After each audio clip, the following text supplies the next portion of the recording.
Well, good morning. It's beautiful. It's got to even be above zero. It did freeze overnight, which makes this process easier. It's the last load of barley I need for my feed bins. I don't know where that guy's going in a hurry. But when I fired this up this morning and then I walked down to get the truck, I guess I didn't pull the PTO lever into neutral last night. So it was just like idling really slow and augered a little bit on the ground. So I shoveled up what I could. It's like rock hard there now. I can't fit my shovel in between the ruts. And you know what? The deers need something to eat too. So a little bit of barley for them. Anyways, we haven't been around much. We took off last week. So Monday, Tuesday of last week, I just made feed. And then Wednesday, there was a dealer meeting in Red Deer that we wanted to go to. So, and Corey wanted to come this time. Normally I go on my own. So anyways, but she wanted to leave Wednesday afternoon. So I made feed, loaded out feed Wednesday, and then give Dad a walk around so he knew what to do for a couple days while we were gone, as far as the way the feed was going. And then we headed out. So stayed overnight in Edmonton the first night, down to Red Deer the next day, where we watched a movie screening of A World Without Cows. It's my understanding that that's not out to the public yet. It was kind of interesting, I don't know, I had mixed reviews on it. And that was Thursday night, and then a little meet and greet and everything else, a little bit of a BS session, meet everybody. And then, yeah, Friday till about 3 o'clock was all things Master Feeds. They have, man, I didn't even realize it. They had a ton of stuff. So next year, we're going to be geared up a little better. We're going to be able to bring a whole bunch more Master Feeds products up to the Peace Country that haven't really been readily accessible up here for folks. So kind of excited about that. And then, yeah, yesterday I was just right back into making feed. Started filling feed bins yesterday. And then Dad took the tandem, filled it with oats.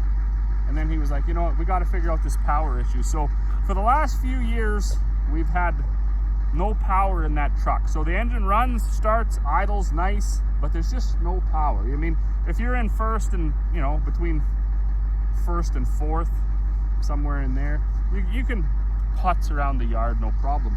But if you got to get out on the highway and haul grain from field to field, it's just, there's just nothing there. So he was working on that yesterday. It's still loaded with oats. I'm going to unload it this morning and then get it back in front of the shop. I was talking to my buddy Jeremy up north. He's farming with treasures on YouTube. He's extremely mechanically inclined and knowledgeable. So I phoned him. I was talking to him this morning about my troubles with the truck. He gave me some stuff to do, so some pointers. So I'm going to check all that. Dad and I, once we get the bins full, and then be back in touch with him. If you haven't checked out his video, make sure, or his channel, make sure you do. Go over, subscribe. All of these likes, you know, watching these videos all the way through, apparently, sharing it, subscribing, that all doesn't cost you anything. Certainly helps out small channels like ours. So, always really appreciated it. Really appreciate it. And then, yeah, then we get to meet folks. Jeremy, we're talking about that too this morning on the phone. I mean, it's funny, you get to be in contact with people all over Canada, all over North America, and even globally to an extent. I know for myself, I've done quite a few videos on New Holland hammer mills because we work the heck out of ours. And we've had gearbox issues and shear pin issues and bushing and bearing issues and chain issues, and we're always putting that content up on the internet. And those mills are so popular around North America for sure that pretty soon you're getting calls from Illinois or Idaho, Iowa, like all Montana. People are phoning and they're like, yo, North Dakota, hey man, how'd you get this apart? And you get to connect with folks, and it really made the world small, that online ag community. So if you're liking the content, is what I'm getting at, make sure you show a little love, like, subscribe, share, watch the video long enough that the algorithm starts to share it out to other folks, and then you never know what kind of a connection you're going to make with someone.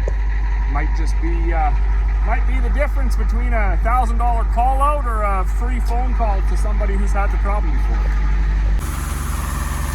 And I got I got adventurous yesterday, so I actually rolled probably 15 tons of grain and I put it in that bin. So I find around this time of year, certainly commercial beef producers, if they're feeding anything at all, they're feeding rolled barley. So if they haven't sold their calves yet, these animals are getting onto grain, and then certainly the cows and all the heifers and everything, their feed is getting low, their forages, their hay, so they're supplementing, and they mostly just go for straight rolled barley. And my normal process is to get a ton, put it through the roller, into the mixer, and then out, just because it's all set up that way. However, it's inefficient. If I just have 25 ton in there, I just fill the bag. And with that 24-inch roller that we bought, it's set up to come right out of a bin, rolls right into the truck. You can roll a truck in about 45 minutes, come down, fill the bin. What I did was I left the natural slope that the whole barley made. I got it right down till it wouldn't run to the auger anymore, and then I shoveled around a little bit, and then I filled it up. So hopefully I won't have to get in there and do a bunch of cleanup. Hopefully it just flows down to the door, and we'll see how that goes. I didn't fill it right up because there's also the whole story that the minute you process the grain, either roll it or hammer it or add something to it, the feed value starts to go down. I don't know to what extent, but if it's going down at all, you can obviously assume it probably starts instantly, within a few days.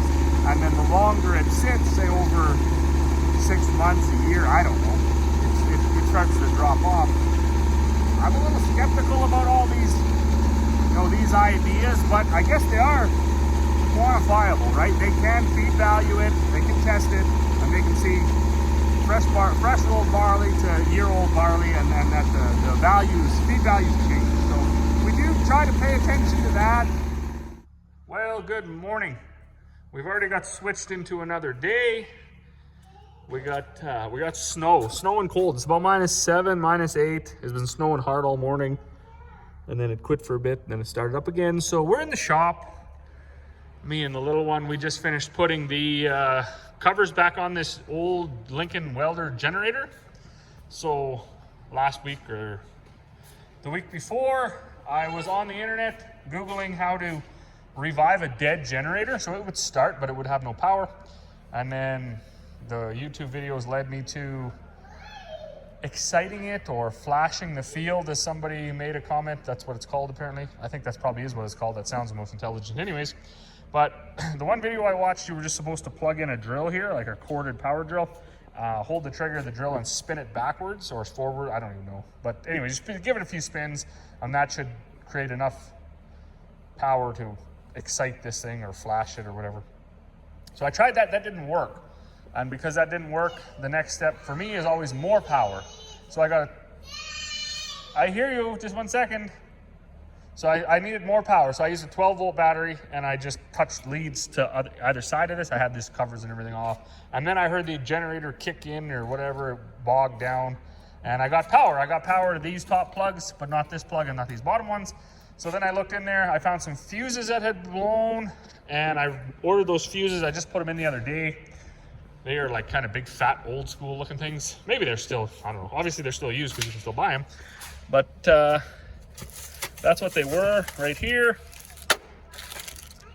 So we got some extra ones, and now everything works. The welder works, the 230-volt plug works, and the 120 volts work. It didn't need to be re-excited or re-flashed. I've started it 2 or 3 times. It sat for like a week, and I started it up, and it didn't need to be re-flashed. So I don't know, maybe if it sits over the winter, I don't know. But we'll keep an eye on it. It is neat to have it. We don't much use the generator for anything, but if a guy needs to run out to the field and do a quick weld or grind, or maybe you need some lights somewhere, and I don't know. It's always nice to have a generator. I don't know exactly how big this generator is.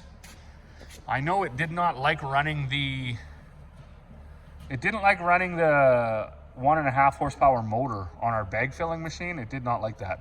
It did run it, but it seemed to really struggle with it. So anyways, I don't think it's really big enough for all much, but It is a welder, it does weld nice because it's got that constant current. And then anyways, that's that. So we are going to get the backhoe. I think we're gonna put that in here, change the oil in that. And then if it's still snowing, we're gonna rebuild these rollers. I'd like to get the set built. And then after that, I guess if it's still snowing, maybe we'll pull the rock picker in here and put that back together. So it's ready. I know my dad was up yesterday cleaning out all the squirrels' nests in the seed cleaning shed and the seed cleaner and the augers. As you can imagine, with all the leftover grain that we can't get cleaned up out of the corners and the dust and the chaff and everything, it's just a perfect habitat for all those rodents, for your mice and squirrels and pigeons and birds and all sorts of stuff. So every year we go up there because we only use that cleaner like, I don't know, say max like 10 days out of the whole entire year. We don't put a lot of bushels through it, you know, maybe 5,000 bushels or something. It sits a lot of the time, and because it sits for so, like probably if you fired it up every day or every other day, nothing would get comfortable enough to live there. But because we don't fire it up every day, that stuff has like 350 days to make it home. And it's pretty frustrating the first kind of few years where, you know, I was trying to ramrod things and get things done. I'd go up there and I'd get everything set up and I'd get it filled up with rough seed and I'd start cleaning. And the first thing that goes into your nice clean seed truck is some like other grains, because it's packed in all over the place, on some squirrels' nests and a bunch of straw and chaff and old tarps and stuff that all these critters use to make their homes. So we're getting smarter at this. We're taking the time, getting it all cleaned out, blown out, swept out, wiped out, backed out, and then when the weather straightens up here, we'll get right into cleaning. So that's that. I'm going to go get the backhoe and change the oil in that, and then we're kind of just waiting on folks to come get, I don't know, various bags I had made up over the last few days, molasses and stuff like that. Won't get too serious about anything. Maybe a shop cleanup day. We don't do that near enough around here, but.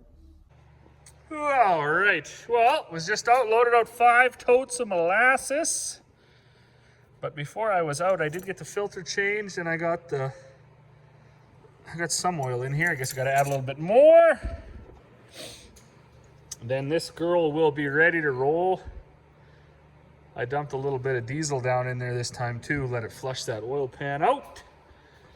I did that with the backhoe or the telehandler last time I changed the oil because I couldn't get the oil to come clean after I changed it. So I think there was just crud in there or something. Anyways, give it a bit of a rinse. I'm going to fire this up once I put some more oil in it, and I want to test the charging. I don't think it's generating any extra volts. It's just maintaining. So that tester that I bought has the capability, I guess, of doing that. So we'll see if we can figure out what's going on with this alternator.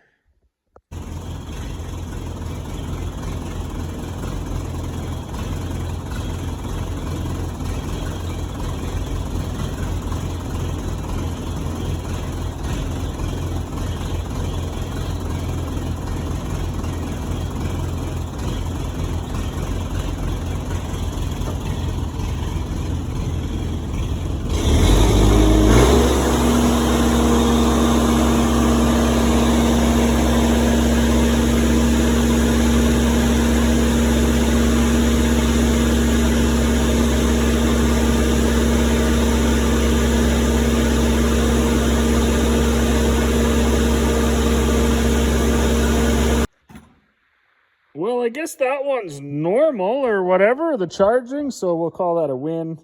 I want to do a test on this. This was the one I had in my air cart for my seed drill. I never understood why they don't put deep cycle batteries in them. Maybe they do recommend you do that now. I don't know. I don't know what the cranking amps on this are. We'll just say it's 600. I think this is batteries, no good though. So we'll see what it says here. Replace 100% charge, 26% health. So anyways, that won't make the cut for next year. So I can't speak too much to the batteries and stuff like that because I don't really know the ins and outs of all that on those air carts. What I do know is when I read through the forums, you pretty much see everybody saying, new battery, get a new battery, get a new battery. But one thing I don't ever see is get a deep cycle. So like all the battery does is supply power to the cart. So in my mind, it only makes sense that it is a deep cycle battery. So our cart has an alternator on it to keep the battery charged, but you know, it's never cranking over and never starting anything. So I don't know exactly what makes a deep cycle battery, but if it can run a boat motor, like a trolling motor all day, I would assume that it's probably more in line for running an air cart all day. So next year, I'm going to buy a new deep cycle battery, obviously. And then for this one, I was told you can actually, like, with very minor success, you could even maybe repair a battery by well, I tried this a few years ago. I tried to hook one up to a welder. Somebody told me, well, someone didn't tell me, I seen it on YouTube actually. You can hook your welder up to it and like give it a shot, like, I don't know, amps, 80 amps or whatever. Anyways, I maxed the welder right out and blew the circuit breaker in it or whatever. Didn't fix the battery, didn't blow up either though. My dad he banished me outside. He's like, no, you're not doing that in the shop, you're doing that outside in case you blow yourself up. So anyways, I didn't blow nothing up. But then when I seen these little guys online, these little maintainers, there's a repair function. And I don't know, it kind of just pulses or whatever. So I've left it on this and we'll see. Maybe it can repair itself, I don't know. I'm always a bit skeptical on those sorts of things, but on the other hand, I mean, I don't see the harm in trying. I wanted to buy some of those battery maintainers anyways, because once it warms up here, I will take my newly fixed up generator over to our big machine shed because there's no power over there yet. And I will just fire this up and I'll hook about 4 of those maintainers up, run some extension cords, and then let them sit there for, you know, half a day or whatever. And then all my machines should start if they don't start already. I did unhook the batteries this year like I did last year and had better luck if you leave your batteries hooked up, especially in the new machines. You end up with like parasitic drains.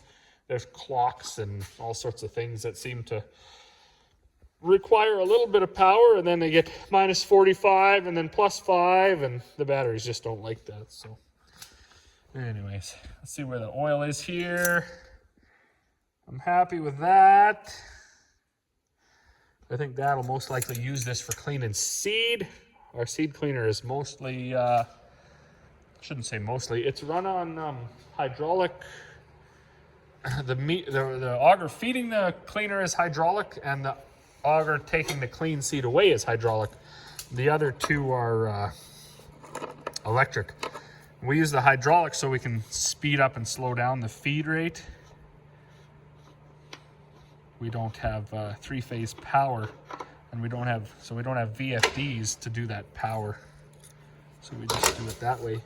But I'm gonna top this guy up with some oil. I know he leaks. I got a smacked up rod here. A rock hit it. So this seal lives a very short life. So that's usually where the oil finds its way to the ground on this machine.